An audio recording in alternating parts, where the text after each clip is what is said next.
Let's get actually a good into answer. some of the meat and potatoes. Damo said he wanted to hop into the red pill space, but you said don't do that. Don't do that Are you shit. saying that because you're observing?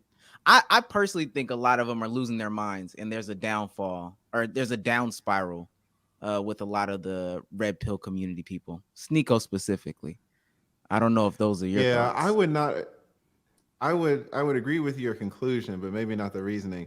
Not the fact that people are losing their minds, but YouTube is starting to catch on, and YouTube is like, you know what, guys, we're not going to start pushing your stuff. Some of the big channels in the space, they're noticing that their views are way down. Now they're coming over to live streaming to try to pump their Call stuff out back up. mediocre tutorial and reviews. Just say him. Just say his name. Damn.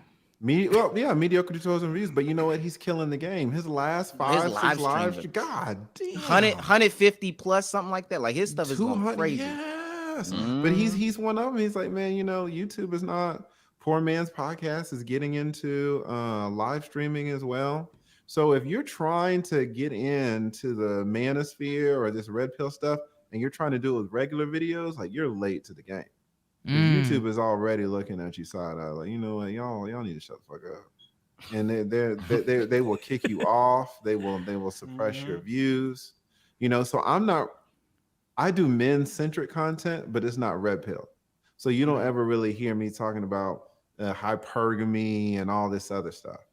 I let people know, what I've seen over 20 years in terms of marriages and divorces, but I don't think anybody would say that I'm kind of like a red pill content creator.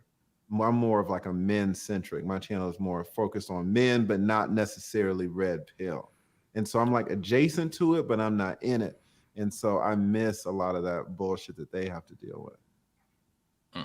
I feel that. Because listen, I feel that. it's 2022, man. If you want to make a living beating up on women these days, it's tough. It's tough. You want to come across. You want to. It is. It just is, man. You want to talk. That's a great. You want to talk.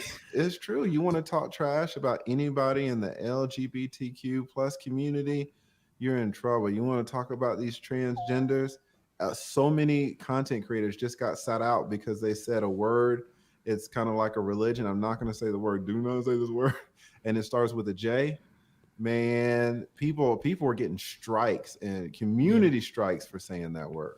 Oh, y'all seen what happened to Kanye today? Oh, really? These past 3 days, It's he's at the related to point. the Kanye thing. Yeah, man. he's at the point where literally everybody dropped him. I mean, Good Music. The last one that I saw, Good Music, isn't even a part of what Rock Nation anymore or whoever. Damn, I know Def that Jam. Everybody. That one I didn't know.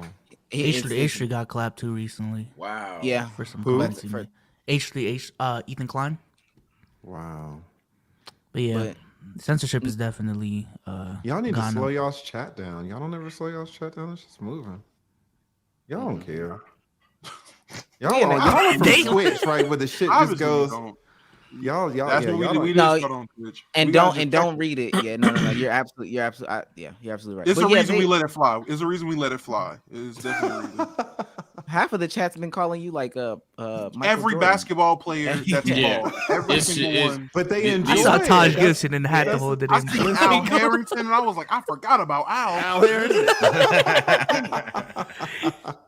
No, but they definitely got Kanye.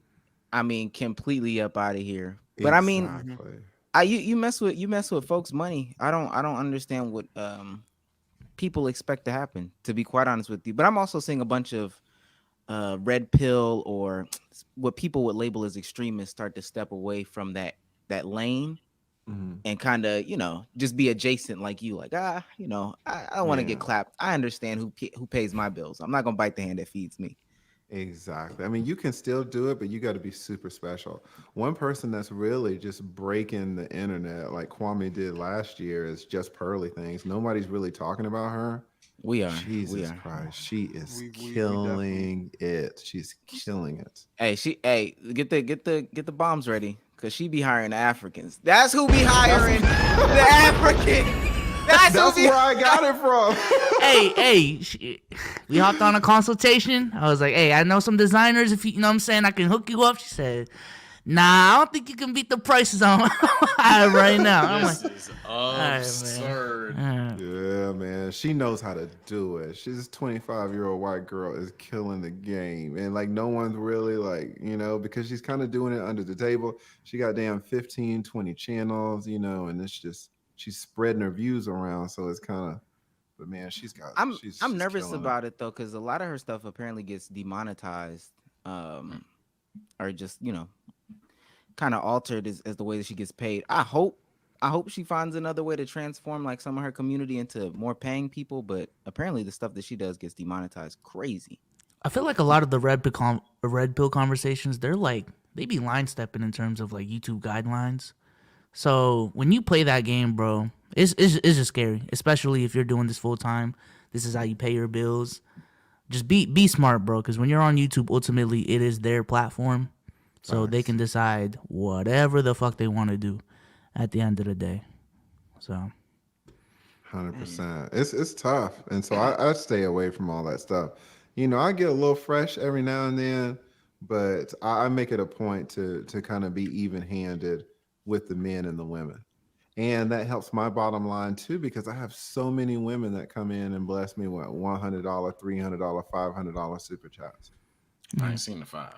Look at you. that's the thing. I don't even think YouTube cares honestly about these conversations, but just have them in a cordial way. I feel like if you said a lot of these things in like a cordial conversation fashion, I don't think you'd get clapped. But it's the fact that people are so extreme about making these clippable moments, yelling at the top of their lungs.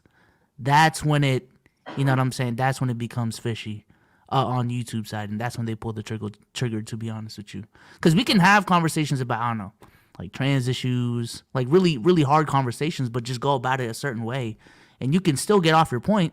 I think Jubilee does a good job of that, right? Like, they tackle a lot of really hard topics, but let's just do it in a more professional way where we're not attacking each other, yelling at each other, et cetera, et cetera. Yeah, but if you start to make real points, that's the thing. Like, if you start talking about transvestites and start to make some real points, someone is going to get offended. And that's when it starts. When people get offended and they start mass flagging your stuff. Like, it's when people get offended. Like, YouTube doesn't care as long as no one's offended. But let people start complaining and see what happens. That's very true. Can I ask, because you definitely brought him up, and I just need to ask, the Kwame Brown thing, because last year I felt the way Kwame Brown was going about YouTube was hilarious. Did you follow the whole rise? And I haven't heard much of him since him and Gilbert got into it. So I guess the rise and follow Kwame. Like, did you follow it? Yeah, I don't know about the fall. I think he's still sitting at 400,000. Is he? I definitely follow the rise because I remember, I had, he was getting to the back and forth with this content creator named Tommy Sotomayor, and Tommy had come on my channel. Kwame had come on my channel. And so I followed it, and he was breaking the internet, but he was doing in the opposite way as just Pearly Things. Just Pearly Thing is just quiet, man. She's just getting, 150,000 subs a month, quiet. And your boy, Kwame, it was in the loudest way possible. It was amazing.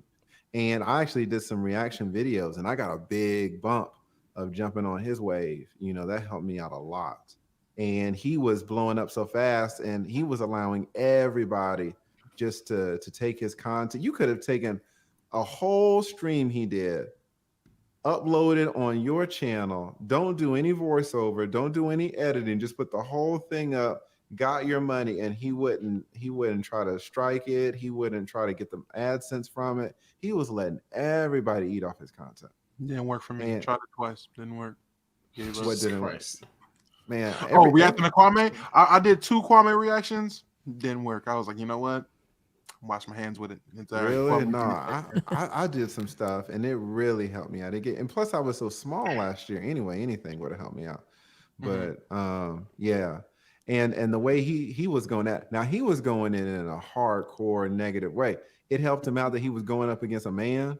If he would have been going up against a woman like that, it would not have. It would have been clipped quick. And now it's gotten super toxic. I haven't watched it in a while, but he's getting into a lot of back and forth with people who don't have anything to lose, and it's just gotten toxic as hell. I think he's trying to clean it up, but it's bad. Yeah, I think it's too far gone to clean up at this point. People were doing that. People were doing that crazy with the Amber Heard situation too, like repurposing the content for their own thing. I can't remember who that one woman was.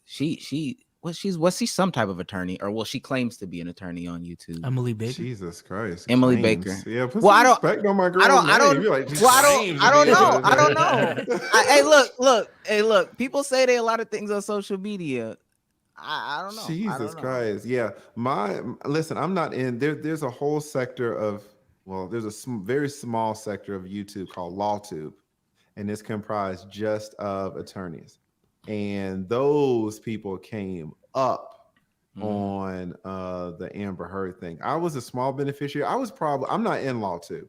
So I was probably the very smallest benefactor of the Amber Heard thing. And I think I had a good month, just on like the verdict type. AdSense stuff. Hey, for people that were month. looking for content, man. She was getting like Yeah. 1.5 million on the streams every single day. That was Yeah, she ended up getting in 30 days. She got like 250 racks. And then in that month, Ricada got 215,000. Legal Bites got 200,000. I mean, if you look at the top super chatted channels for all of the United States during the Amber Heard, all of them were attorneys. Because we jumped None on of that them was thing talking hard. about basketball. No, man, ain't nobody talking about that damn basketball. Like, do y'all tell make you, money talking people about do basketball? YouTube. People do YouTube wrong, man. I'm telling you, man. It's just specifically. I watched this video today, comparing like an entertainer type YouTuber versus an entrepreneur type YouTuber. Essentially, a person who sells a product, has a business, etc., etc. And what and he worked at YouTube for 10 years. So these are his observations. He doesn't work for them now, so it's like independent opinions at this point. And his opinion is the people who have a business and have something to sell, they have much more longevity on these social media platforms than the guy trying to make a career being an entertainer for, I don't know, 5-6 years. Because if you have a product to sell and a service to sell to people, hey, you're going to grow along with whatever niche community you're in as opposed to an entertainer where if your appeal is being an early 20-year-old teen in New York City, what happens when you're 30? You know what I'm saying? 100%. What happens when you're 35? We- So- That's why I was on your stream. I was on your stream a week or two ago, and you were thinking about doing a course, Bezos, and I was encouraging. I was like, "Yeah, man, do that damn course." Yeah, I'm definitely in the works. I just He want to take my definitely about to do time. a course now. But we Oh, come from 100K? Nigga, I'm about to do a course. I don't know we, what. we Thanks for watching. Let's keep it a buck. If you like that clip, go ahead, check out this video right here on your screen, and we'll catch you on the next one.